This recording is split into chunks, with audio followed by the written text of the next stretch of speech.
আসসালামু আলাইকুম। Cadet college ভর্তি ইচ্ছুক শিক্ষার্থী বন্ধুদের স্বাগত জানাচ্ছি আমাদের আজকের এই প্রথম ক্লাস গণিতে। আমরা শুরু করতে যাচ্ছি। দেখো বন্ধুরা, আমাদের প্রথম প্রশ্ন হচ্ছে অঙ্ক কতটি ও কি কি। তাহলে এর উত্তর কি হবে? আমরা একদম শুরু থেকে শুরু করলাম। উত্তর হচ্ছে অঙ্ক 10টি, তাই না? যথা কত? 0, 1, 2, 3, 4, 5, 6, 7, 8, 9। ওকে বন্ধুরা, দ্বিতীয় প্রশ্ন হচ্ছে আমাদের যে সার্থক অঙ্ক কতটি ও কি কি। সার্থক অঙ্ক কতটি ও কি কি। দেখো, সার্থক অঙ্ক ছিল শূন্য বাদে সবাই সার্থক অঙ্ক। তাহলে কয়টি হয়? 9টি। তাহলে উত্তর কি হবে? সার্থক অঙ্ক 9টি। সার্থক অঙ্ক কতটি? 9টি। যথা কত হবে? 1, 2, 3, 4, 5, 6, 7, 8, 9। এরা সবাই সার্থক অঙ্ক। শূন্য ব্যতীত সবাই সার্থক অঙ্ক। ওকে, এবার আমরা 3 নম্বর অঙ্কটা করব হচ্ছে কি, দেশীয় রীতিতে কথাই লিখব। দেশীয় রীতি তো আমরা তো জানি, দেশীয় রীতিতে কথাই লেখো। 3 নম্বর প্রশ্নটি হচ্ছে আমাদের, দেখো কি হবে, 7, 7, 8, 3, 5, 9, 4, 6, 8, 7, 3, 2। তাহলে বন্ধুরা, কমার ব্যবহার করব আমরা। প্রথমে 3 অঙ্ক পরে প্রথম কমা, তারপরে 2 অঙ্ক পর পর কমা। তাহলে দেখো বন্ধুরা, এখন আবার 3 অঙ্ক পরে, তারপরে 3, 2, 2, আবার 3 থেকে শুরু হবে, 3, 2, 2। এভাবে আমাদের কমার ব্যবহার করতে হয়। তাহলে কত হবে এটা? দেখো, একক, দশক, শতক, হাজার, 7,835 কোটি। দেখো, 7,835 কোটি। কত লক্ষ? 94 লক্ষ। 94 লক্ষ কত? 68,000। 68,772। 732 ব তরফরস্য। ওকে, আমরা দেখতে পেলাম কি দেশীয় রীতিতে কথাই লেখা। ওকে, এবার আমরা আসবো 4 নম্বর প্রশ্নে। তাহলে 4 নম্বর প্রশ্নটা কি হবে? আন্তর্জাতিক পদ্ধতিতে কথাই লেখো। দেখো বন্ধুরা, কত? 5, 3, 8, 9, 4, 6, 7, 8, 6, 3, 4, 5, 3, 4, 5। তাহলে কমা হচ্ছে এখানে 3 অঙ্ক পর পর কমা হয়। একটা কমা, 1, 2, 3, এখানে একটা কমা, 1, 2, 3, এখানে একটা কমা। তো দেখো, একক, দশক, শতক পুরোটাই হাজার। এটা মিলিয়ন, এটা বিলিয়ন। 3 অঙ্ক পর পর। তাহলে কত হয়?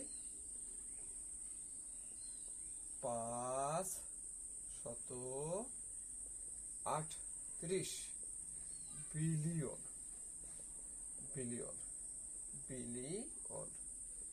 তারপরে কত? 946 মিলিয়ন। 946 মিলিয়ন। তারপরে 786,000। 786,000 হাজার 345। তাহলে বন্ধুরা দেখো, 1, 2, 3 ঘর পর প্রথম কমা, তারপরে 1, 2, 3, 3 অঙ্ক পরে আরেকটা কমা, 1, 2, 3, 3 অঙ্ক পরে একটা কমা। তাহলে একক, দশক, শতক আর তিনটা মিলেই হাজার, তিনটা মিলেই মিলিয়ন, তিনটা মিলেই বিলিয়ন। ওকে, তাহলে বন্ধুরা আমরা 5 নম্বর অঙ্কের দিকে তাকাই। দেখো 5 নম্বরে কি বলেছে আমাদের, সার্থক অঙ্কের স্থানীয় মান বের করো। সার্থক অঙ্কগুলো, সার্থক অঙ্ক আমরা চিনি, শুধুমাত্র শূন্য ব্যতীত সবাই সার্থক অঙ্ক। তাহলে কত, 3 8 0 9 4 0 5 0 8 3। তাহলে বন্ধুরা 3 কি একক, 8 দশক, তাহলে শতক হবে না। 5 5,000, 5,000। তারপরে কত, হাজার উজুত হবে না, 4 নিযুত, 4 নিযুত। তারপর কত, 9 লক্ষ, 9 লক্ষ। তারপরে আমাদের 9 লক্ষ নিযুত, নিযুত হবে না, 8 কোটি, 8 কোটি। আর 3 কত হবে তাহলে, 3 কোটি দশক। আসলে এটা হওয়ার কথা ছিল 8 কোটি একক, তারপর 8 কোটি দশক। তাহলে বন্ধুরা দেখো 3 একক মানে 3, 8 দশক সমান কত, 80। 5,000 সমান কত, 5,000। তারপরে 4 নিযুত সমান কত, 4 নিযুত হলো 40,000। তাহলে কত হবে, 0 0 0 0 4, 9 লক্ষ। 1 2 3 4 5 9। তারপরে কত, 8 কোটি। 8 কোটি যদি হয়, 1 2 3 4 5 6 7, 8 কোটি। 8 একক, দশক, শতক, হাজার, অযুত, লক্ষ, নিযুত, কোটি। ওকে, 8 কোটি একক। তাহলে কত, 3 কোটি দশক। তাহলে কি হবে, 1 2 3 4 5 6 7 8, একক, দশক, শতক, হাজার, অযুত, লক্ষ, নিযুত, কোটি। এই যে 3 কোটি দশক। ওকে বন্ধুরা, আমরা দেখতে পেলাম সার্থক অঙ্কে স্থানীয় মান। এবার আমরা দেখব আমাদের পরবর্তী অঙ্কটা কি। একই অঙ্ক মাত্র একবার ব্যবহার করে 5 অঙ্কের বৃহত্তম সংখ্যা এবং 5 অঙ্কের ক্ষুদ্রতম সংখ্যা আমরা তৈরি করব। কোনো অঙ্কই একবারে বেশি ব্যবহার করা যাবে না। তাহলে কেমন হবে, 5 অঙ্কের বৃহত্তম সংখ্যা, বৃহত্তম সংখ্যা কত হবে, দেখো 9 8। বৃহত্তম সংখ্যা 9, বারবারই 9 থাকে, কিন্তু যেহেতু একবারে বেশি ব্যবহার করা যাবে না, সেক্ষেত্রে আমাদের প্রত্যেকটা অঙ্ক আমাদের একবার করে ব্যবহার করতে হবে। 7 6 5। 5 অঙ্কের ক্ষুদ্রতম সংখ্যা কত হবে, 1 0 2 3 4। ওকে, ওকে বন্ধু, এবার আমরা তোমাদেরকে দেখাবো, এরপর আমরা তোমাদেরকে দেখাবো কিভাবে অঙ্ক ব্যবহার করে বৃহত্তম এবং ক্ষুদ্রতম সংখ্যা তৈরি করে। তাহলে কি, আমাদের পরবর্তী অঙ্ক হলো 8 7 3 1 0 9 6। দেখো এই অঙ্কগুলো আমরা ব্যবহার করে বৃহত্তম সংখ্যা এবং ক্ষুদ্রতম সংখ্যা তৈরি করবো। কিভাবে, বৃহত্তম সংখ্যা কিভাবে তৈরি হয়, বড় থেকে ছোট ক্রমে সাজালে বৃহত্তম সংখ্যা তৈরি হবে। 9 8 7 6 3 1 0। তাহলে ক্ষুদ্রতম সংখ্যা কত হবে, ক্ষুদ্রতম সংখ্যা 1 0 3 6 7 8 9। ওকে, এবার আমরা একটা সংখ্যা তৈরি করব। ওকে, তারপর লক্ষ্য করো, সেটা হচ্ছে 7 অঙ্কের বৃহত্তম এবং ক্ষুদ্রতম সংখ্যা যার প্রথমে 7 শেষে 3। এমন একটা শর্ত দিয়েছে, লিখবো আমরা 7 অঙ্কের বৃহত্তম সংখ্যা। তাহলে দেখো 7 অঙ্ক, তাহলে 7টা হবে অঙ্ক হবে, 1 2 3 4 5 6 7। এর প্রথমে 7, শেষে কত বসবে, শেষে 3 বলছে। তাহলে বাকি ঘরগুলো 9 হয়ে যাবে। এই যে 7 অঙ্কের বৃহত্তম সংখ্যা যার প্রথমে 7 শেষে 3। 7 অঙ্কের ক্ষুদ্রতম সংখ্যা, একই শর্ত, প্রথমে 7 শেষে 3, তাহলে বাকি ঘরগুলো 0 হয়ে যাবে। ওকে, তাহলে আমরা পরেরটা দেখব, মৌলিক ও যৌগিক সংখ্যা কাকে বলে। তাহলে মৌলিক সংখ্যা কি? মৌলিক সংখ্যা, মৌলিক সংখ্যা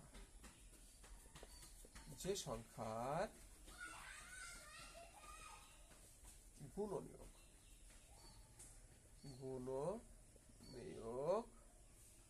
মাত্র দুইটি, তাকে মৌলিক সংখ্যা বলে।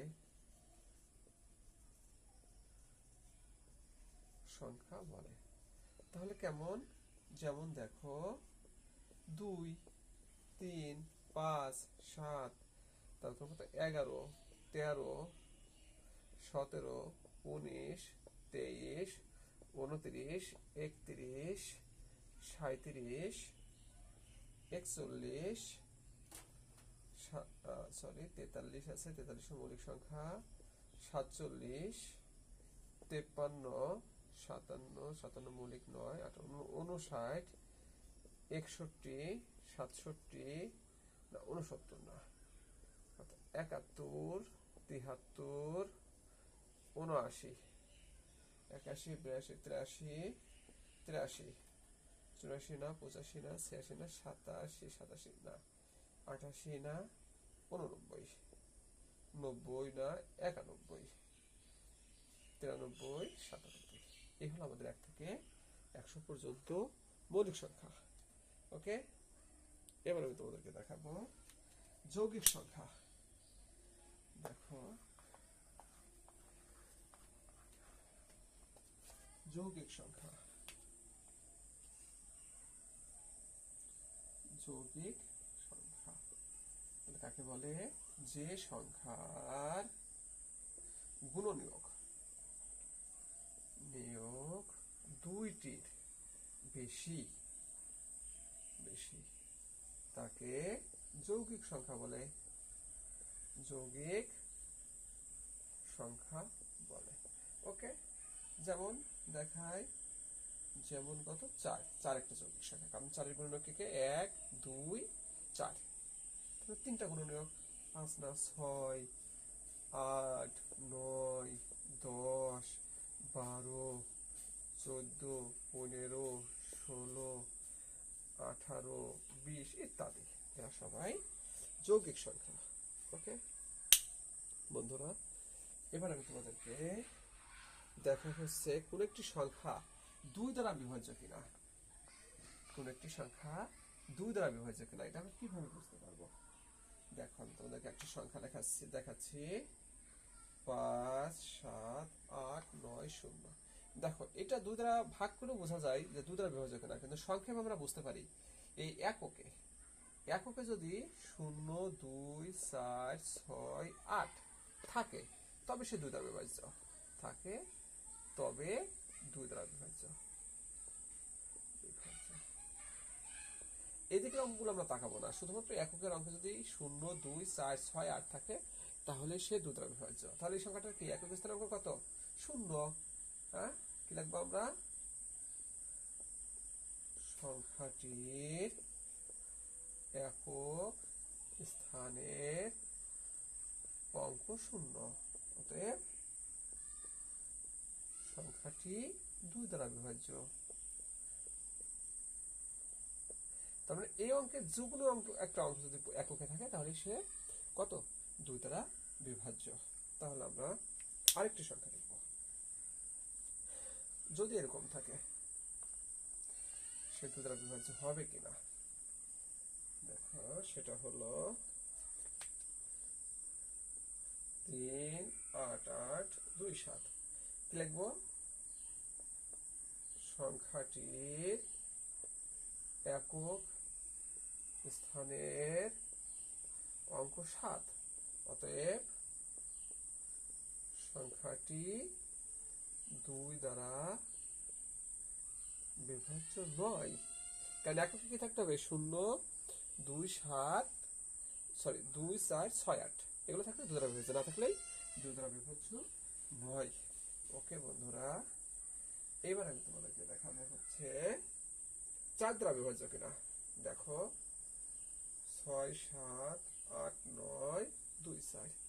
আমরা শুধু শেষের অঙ্ক দুটি মিলে গঠিত যে সংখ্যা সেই সংখ্যাকে 4 দিয়ে ভাগ করব। যদি ভাগে মিলে যায় তাহলে সে 4 দ্বারা বিভাজ্য, হলে 4 দ্বারা বিভাজ্য নয়। তো দেখো 24 কত যায়, 4 6 24। অতএব সংখ্যাটি 4 দ্বারা বিভাজ্য। আমি আরেকটু সংখ্যা তোমাদেরকে দেখাচ্ছি, দেখো এই পাশে দেখাচ্ছি। থাক, তাহলে বন্ধুরা আমাদের পরের সংখ্যাটি কত, 5 8 3 9 7।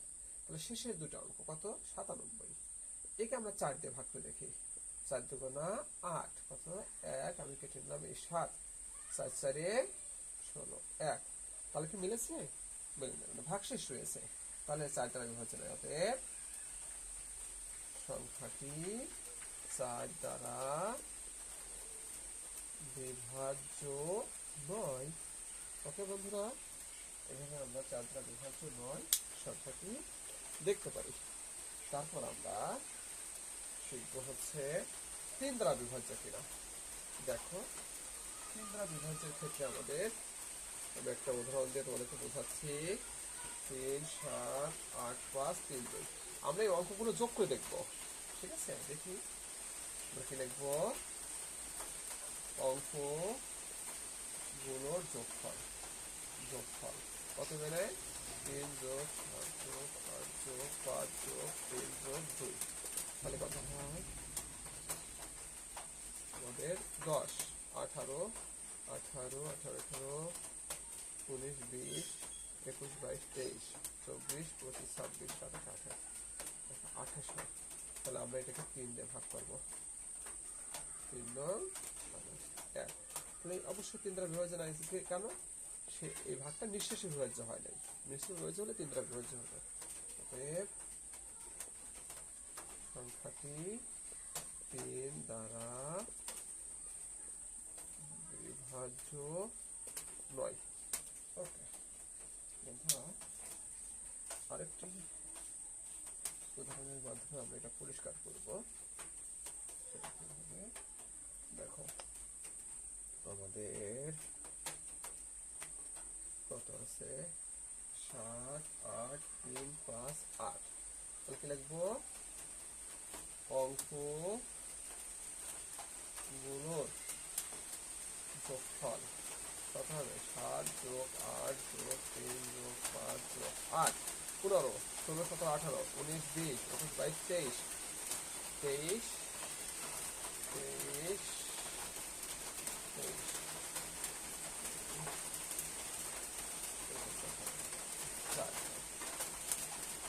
তাহলে কত হয়, 27। 3 দিয়ে ভাগ দাও, 3 9 27 মিলেছে। তাহলে সংখ্যাটি 3 দ্বারা বিভাজ্য। তারপরে অঙ্কগুলোর যোগফল 3 দ্বারা বিভাজ্য হলে অঙ্কটি 3 দ্বারা বিভাজ্য। অঙ্কগুলোর যোগফল 3 দ্বারা বিভাজ্য না হলে সংখ্যাটি 3 দ্বারা বিভাজ্য নয়। এবার আমরা বন্ধুরা 5 দ্বারা বিভাজ্য কিনা। লক্ষ্য করো, 5 দ্বারা যদি বিভাজ্য হতে হয় তাহলে শর্ত কিরকম থাকবে। সংখ্যা লিখে লিখি 9 8 7 5 3 0। দেখো এই এককে যদি 0 আর 5 থাকে তবে 5 দ্বারা বিভাজ্য।